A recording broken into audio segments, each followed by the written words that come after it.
The FBI detained him, raided his house, then let him go? Well, this delivery driver, Carlos, is now doing a media tour. Why? He's on camera all the time answering questions. Jonathan Gilliam is here. He says innocent people don't usually run to the cameras. They lawyer up. He says the local sheriff's been incompetent or even arrogant. But what's the latest here on what the FBI did yesterday with this delivery driver? He breaks it down like nobody else. You got to see this.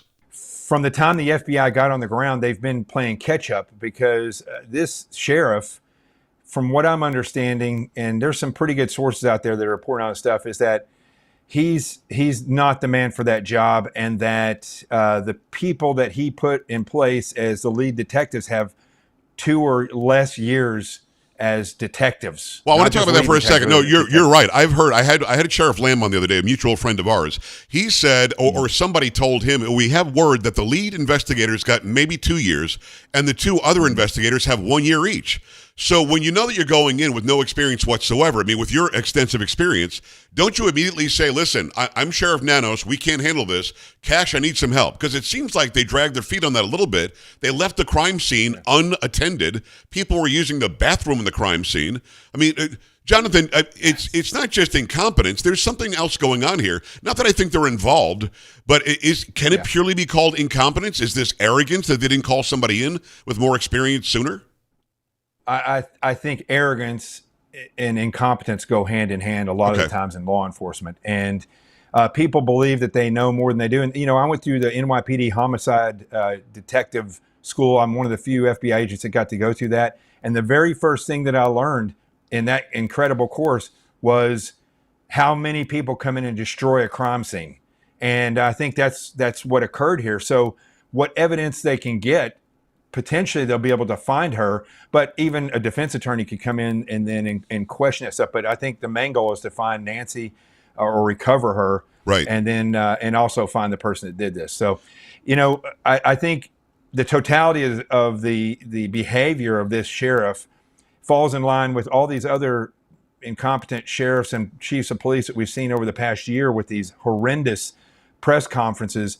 And I think in this case, he ruined the force multiplier, which is the citizenry, and telling them, don't worry about this, or giving them this information one day and totally opposite information the next day. And I think it really put things behind quite a bit. So once the FBI got there, though, now what they're doing, when we look at last night, I know that it may seem like a total failure, but in my eyes, we don't know the complete picture. So I know that the hostage rescue team is there, FBI hostage rescue team, and they're not a regular SWAT team. They're a tier 1 asset. Right. So they are the specialists, the hunters, and they will go into obscure places and do incredible things. So perhaps they're there because they have information that she may be held, and she may be held over the border. Okay. Or maybe they're there in case that occurs. But either way, they had enough information after this video came out to latch on to this guy that they pulled over last night and serve a warrant, which had been approved, by a judge. Right. And so they go in there, and so it's important for us to realize that I don't think it was a failure, because if they have probable cause to think that she was there, which I've heard that there may have been a phone call saying she was there, or they have probable cause because he was in the neighborhood around the time of Nancy Guthrie's disappearance, then I'm all for that. And just because they went in there and came back out doesn't mean that they didn't also get a Title III to go up on his phone, his computer, his social media.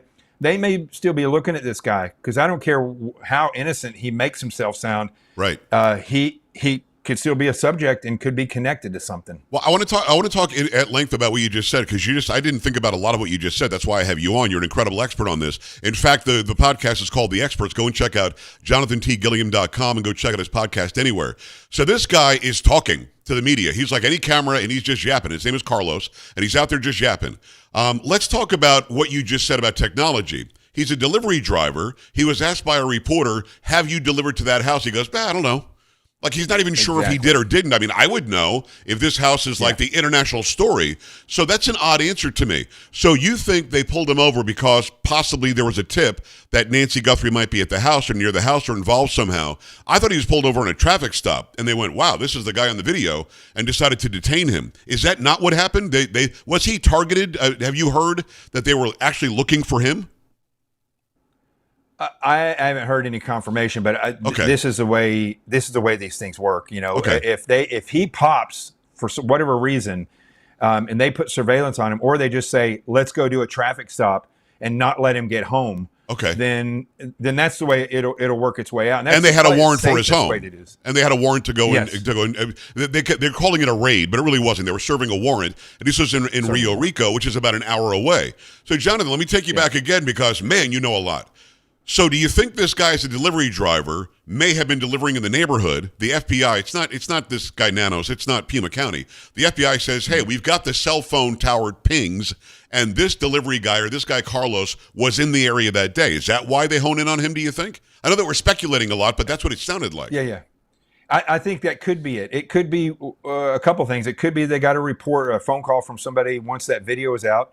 It could be that there's some technology they use to kind of key in, whether it be facial recognition or the toll records, which are the phone records that do all that, that tell all that information.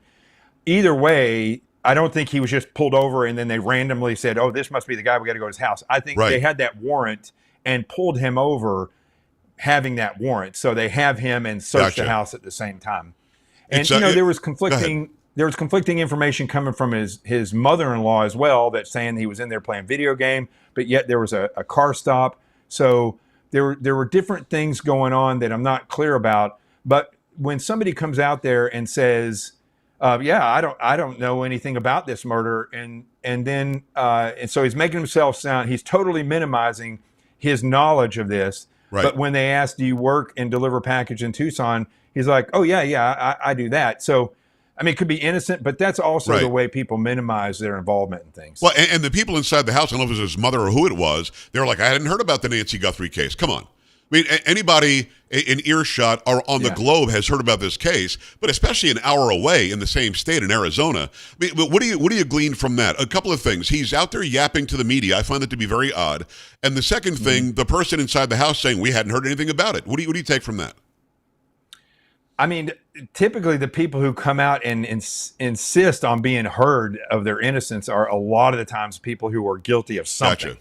And so, again, he still may have connections to whatever this is, and they may know that. And so perhaps they also got a Title III to look at his phones, his computers, his social media, which doesn't mean that they're going to go look at it and go get him. They may listen and see if he's saying anything and see who he's calling, and would also go towards whatever transactions he's doing on his phone. So if he was connected to that Bitcoin, it would come back to his phone. So I don't know if they got a Title III, but I would think if they had enough evidence of probable cause to get a search warrant, they probably had enough to get a Title III for at least 30 days on his phone and his computer and things. It is Jonathan T. Gilliam. Go follow him right now at Gilliam_seal on X over on IG. It's real Jonathan Gilliam. Check out his podcast called The Experts. So let's talk about the terminology that's used by people like you, what you've done for a living for a long time. When you say a suspect, we think the guy did it. When you say a person of interest, we're not sure, but we're questioning him because we're wondering. When you say just detained and they're not a person of interest or a suspect, what do you take from that? We're trying to see if there's a link. He's not free to go. If you're detained, you can't just leave unless they release you. So talk to me about the different terminology. Well, in all that terminology, he could be the primary subject. They just don't have the evidence yet. So they detain him because they want to ask some questions, or they serve a warrant because they want to find some things. But a lot of times they won't say that they're the subject because you don't want that subject then, if you don't have enough evidence at that time to get an arrest warrant, but you still need to make contact. Right. You may pull a ruse, or you may not define him publicly as that. And this is everything that happens in this case seems to be going public. Right. So that it could be as simple as that. He could be a subject the primary subject, but they're just not saying that, and they're saying we didn't arrest him, they just detained him. Then if you're listening to his phones, what do you think the first thing he's going to do is turn around and start calling everybody? Absolutely. So there's a potential of that. So the other side of that is if they think this individual may have connection to somebody, then they're not going to arrest him, but they may detain him while they carry out a search warrant. And so a person of interest versus a suspect, in law enforcement eyes, I think the only thing that differentiates those two things is the evidence and provability. If I have a hunch and statistics say this might be the person, then I'm going to detain them and they're going to be a person of interest. If there really is enough evidence to say this person might have done it, but we're not quite sure, then he might be deemed a suspect. Yeah, now, and you're not saying he's a suspect, neither am I. We're not calling him a person of interest, but certainly he was detained last night. Is there any investigative tactic that you can think of that would make sense? Let's let him go and see what he does. Do you think that you let somebody go that you still might want to take a look at just to see, like you said, who's he calling? Where is he going? Is he going to talk to the media? Is he not going to talk to the media? Is that a tactic? Let's let him go and see what he does. Oh, sure. I've been part of a drug case before where a guy got a shipment of drugs and we couldn't let the drugs just go and sit in this warehouse.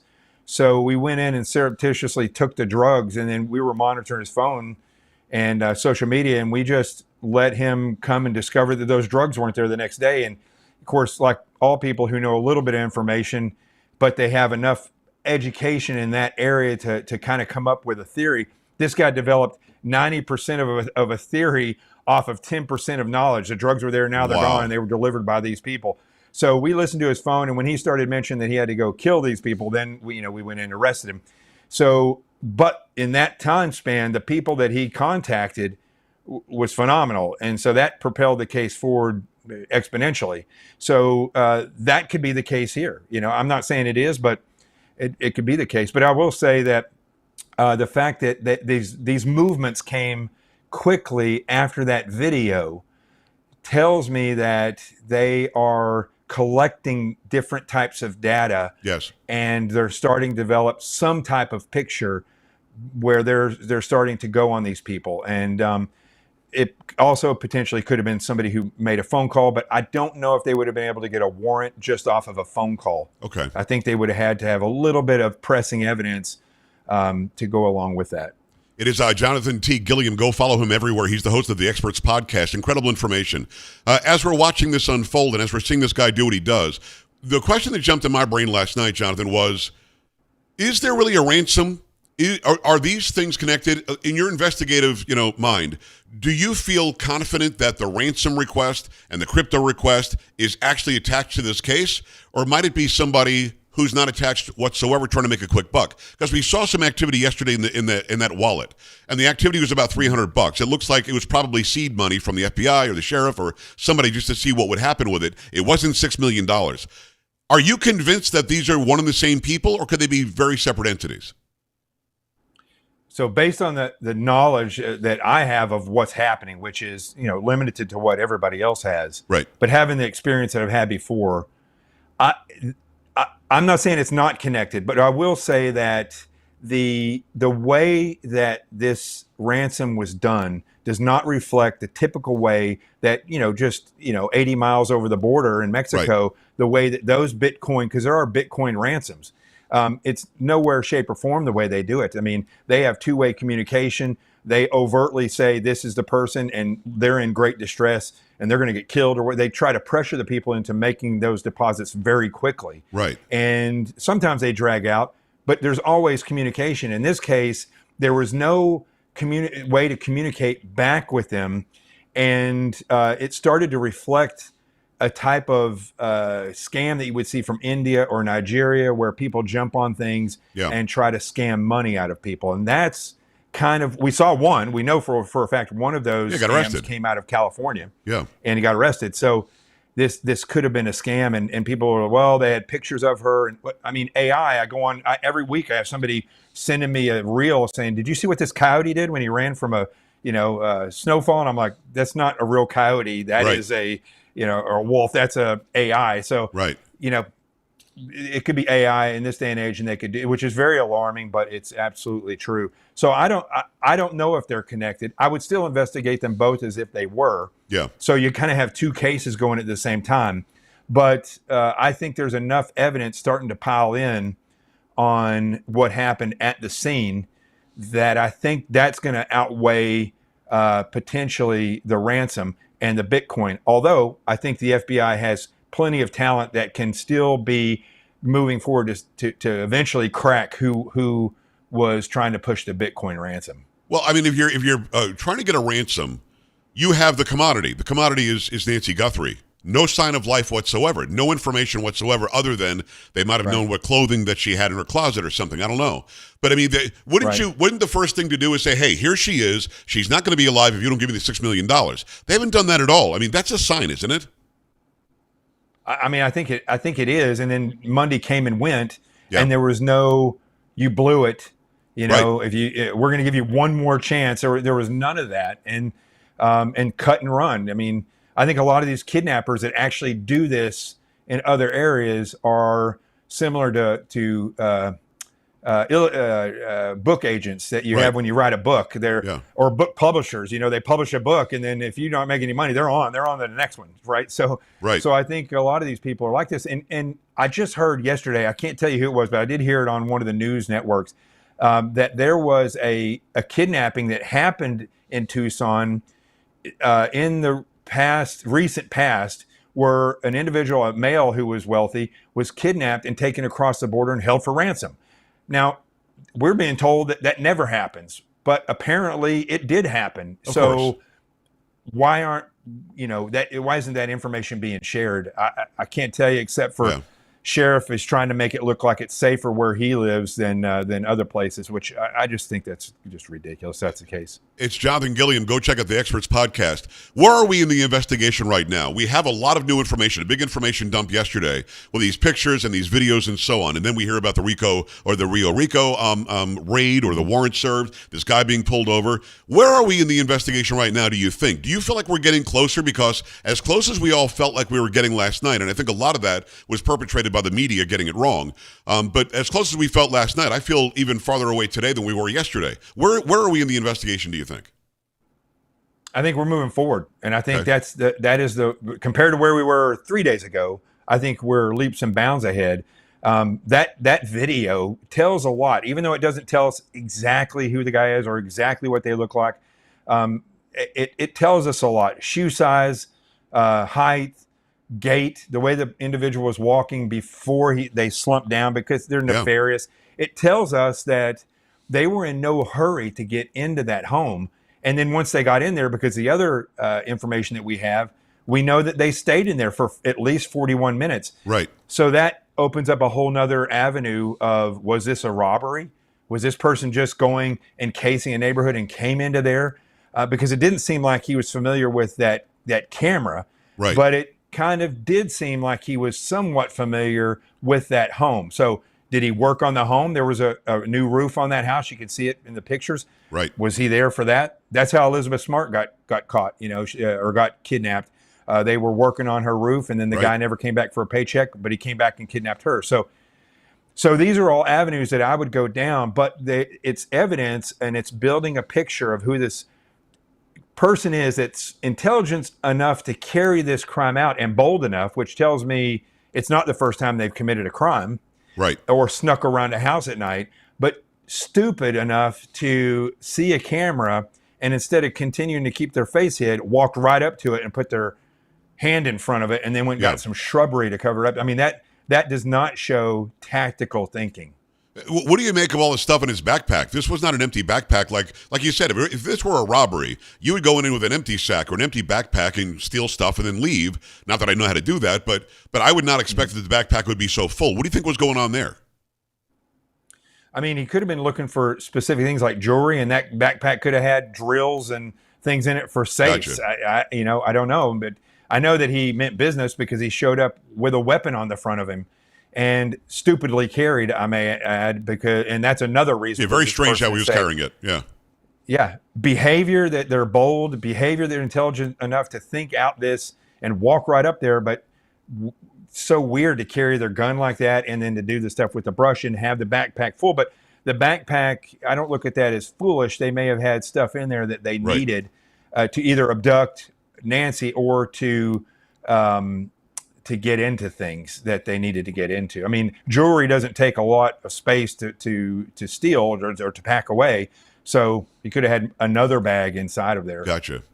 It's Jonathan T. Gilliam. Go and check out his podcast called The Experts, former Navy SEAL, former FBI special agent. How quickly after we saw the incompetence or the arrogance of the Pima County sheriff, do you think that Cash and the entirety of the FBI said, dude, we got to take this over. These people are screwing this up big time. You think that was a very quick thing? Because as you and I talked about, and as Sheriff Lamb and I talked about, that crime scene is screwed, isn't it? I mean, if you're a lawyer worth your weight in dirt, you can say, no, the crime scene was sullied. We have no idea who went in there, who went out of there. So how quickly do you think the FBI came in and said, stop touching things. You've already messed up enough. Let us do this. Because we're still seeing Nanos is still the face of this, but everything that he says out there in public, I don't even take, it's not worth a grain of salt to me. But when we hear from the FBI, I trust them much more. How soon thereafter do you think the FBI said, just get out of our way? I don't know if they ever said that, but I think that Samantha Guthrie, because of who she is, and this is the way the world works. She's connected. She's connected enough to call a senator before she called the police, which I found a little strange, but and also for President Trump to recognize this is going on and commit resources to it. Yes. So I think very quickly the FBI was put in a position where they will act. And I think that this sheriff did what the sheriff should do, which was develop this into a task force type of mentality. And I'm sure that he knows the special agent in charge there in Tucson, and they may or may not have a good working rapport. They make it look like that, but I think very quickly the FBI's eyes were upon this. But those first 3 days were critical, and I think after the first press conference, I'm sure that the FBI was starting to get antsy to get in there. Is the crime scene done, Jonathan? Do you think? I mean, is it just screwed? Like I said, any lawyer can say, "Well, you can't prove any of that. We have no idea who went in there." It could be screwed for prosecution, but it might not be screwed for finding and solving this crime and finding Nancy. That could be different. And if they did find the Nancy, or they find an individual that they can prove knows where she is, or find her that way, I think that I think a good prosecutor will still have enough information, enough evidence to get them. But I mean, because DNA, let's say that they went in there and contaminated the scene, but this individual's DNA still pops on the scene. Okay. I mean, it's going to be hard pressed for a defense attorney to say people planted that guy's DNA in there, especially the time and when it was collected. So, but I'll also say this, depending on the avenue in which this goes, I think if it was a robbery gone bad or something of that nature, I think, or a target of opportunity, I think that there's a good chance that Nancy is deceased and they'll find her within 30 miles of that home. If it was a kidnapping, I think it's a 50-50 whether she's over the border or she's stashed somewhere in close proximity, and maybe not in Tucson, but somewhere in the proximity of Tucson. It's Jonathan T. Gilliam. Go check out the Experts podcast. You brought up Savannah Guthrie, the daughter, the very famous daughter, obviously. She does a bunch of videos where she's speaking. Sometimes she's with her siblings, sometimes she's not. It seemed very clear to me that she was told, use specific words, say these specific things. In one video, you see her look down and then continue. Obviously, the script was on the floor or something. What do you make of the last one that she did, though? And the last one, she comes out and says, look, we're in a time of desperation now. We need your help. If you know who this guy is, help us out. It didn't appear to be as sort of coached as maybe the other ones were. Did you see that too or not? Yeah, and I think that it was, first of all, I think when her brother did his own, I think he was frustrated. He's a fighter pilot. I could see the frustration in his face. Yes. When she did hers, I think it was past the deadline. And I think, yes, they're desperate, but I think that the credibility of that ransom started to go down, and or they at least said that this might not be real, and even if it is, we still don't know where she is. And so I think she did what the sheriff should have done in the very beginning, which was make a plea to the public that if you know of any rumors or anything that's going on or any sign of a woman that should not be with these people, let us know. But I never heard that from the sheriff. I actually have never heard that from the FBI as well. No, I'm with you on that. I mean, why not get everybody, anybody with a set of eyeballs or maybe a video camera on their car to help out if they can? I'll tell you what. Let me answer that question. It's institutional inbreeding, which I talk about in my book, Sheep No More. I'm not trying to plug my book, but this book is about attack awareness and attack survival. And I think when you look at how law enforcement does things, technology, terrorists, bad guys, they've all evolved. And law enforcement has not evolved in a lot of ways. And so when you see these things, it is institutional inbreeding. They don't know how to use the general public. They still are very leery of putting information out because they think, I don't know, that the public is a bunch of idiots, or they'll just go into hysteria running around like people in a video game. And that's not the case. I mean, these law enforcement has to learn how to use the general public as a force multiplier, and I just don't think they've done that. It's very odd to me why again, maybe this is the incompetence or the arrogance, but yeah, I was in television news for a long time. We've tried to put out information as soon as we got it on somebody who was missing, especially a high-profile case like this. I mean, I never covered a case like this. This is a really big one. But you would think that the police would do all they could to say, this is what she looks like, this is where it happened, this is when it happened. If you've got any activity in that area, well, again, do you think this is just you called it institutional inbreeding, I think. This is just them telling each other, don't put it out. We got it. We don't want the public to help. It'll make us look incompetent. What reasoning could there be other than they're just not very smart?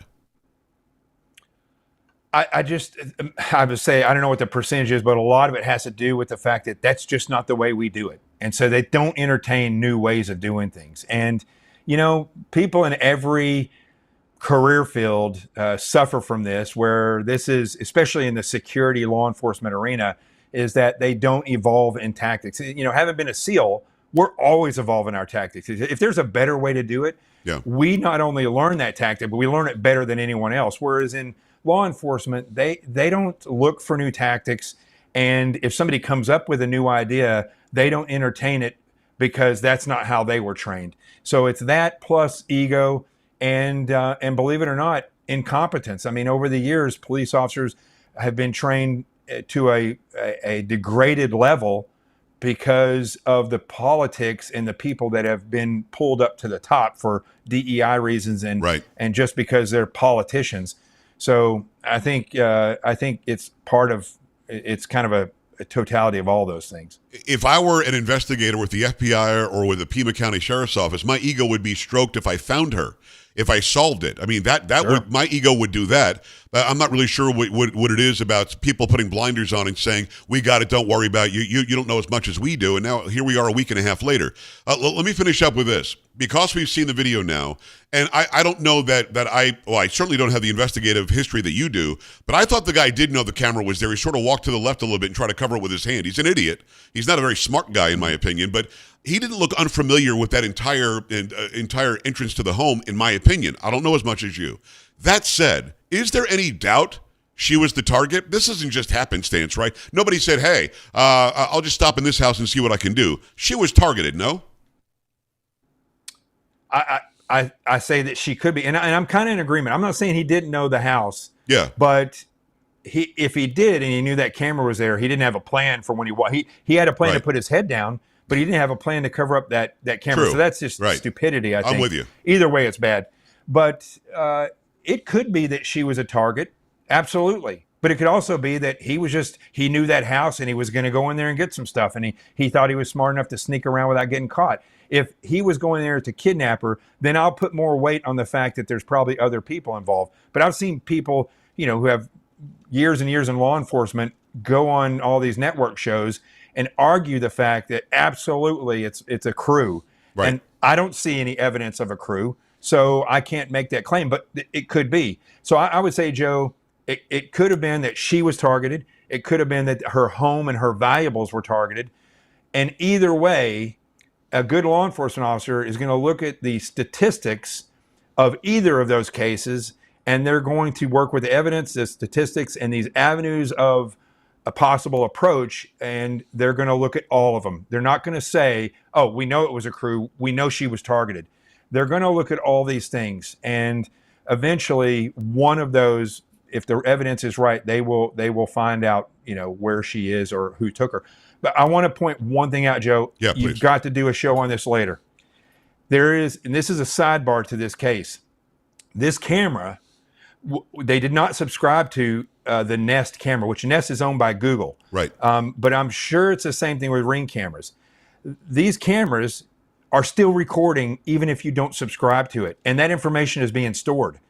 That, to me, next to this disappearance and this crime, is one of the biggest stories I've ever heard in my life, because these cameras are everywhere. Yes. And to know, and people have them in their home, they have them outside their home, and to know now that if you ever walked naked in front of one of your cameras and it alerted, that image and that recording, even if it's for 15 seconds or more, is being stored by Google. Yeah, a or company it's being has it. stored by Ring. Yeah, that's a problem. That- it's a major, and we had that no is a idea huge until this problem. case.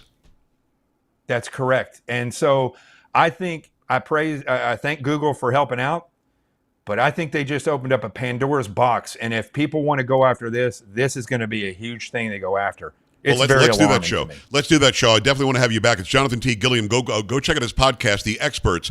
Let me ask you one last dumb question, maybe 30 seconds on this, and I'll let you go. You give me so much time, Jonathan. Thank you. One last question. I saw a pizza delivery guy show up yesterday at Nancy Guthrie's house. I saw him walk through the line of media. I saw him walk through any cops that were there, and he basically got to the front door to try to deliver a pizza. I mean, is that crime scene secure now? I don't know if you saw that, but the guy shows up to deliver some food. Joe, I don't know why they're allowing this to happen. I mean, I tell this story over and over again. I don't know the specifics. I just remember learning this story in the FBI Academy, I think it was, where a guy had murdered a child. And when they did the search of the place, they couldn't find enough evidence to prove his guilt. So he was found not guilty. They took him to trial. He was found not guilty. Right. Somebody else bought the house, I believe was the story. And they heard something in one of the vents. And when they opened it up, there was a videotape of him killing this child. Oh, my goodness. So you cannot release things until you've truly searched that area. And if you're not expert enough to do that, you need to stop, pause, lock it down, and bring people in. And if they're still searching for her and finding clues, there may still be clues there that they haven't found. Such a good point. I wouldn't have let anybody in there.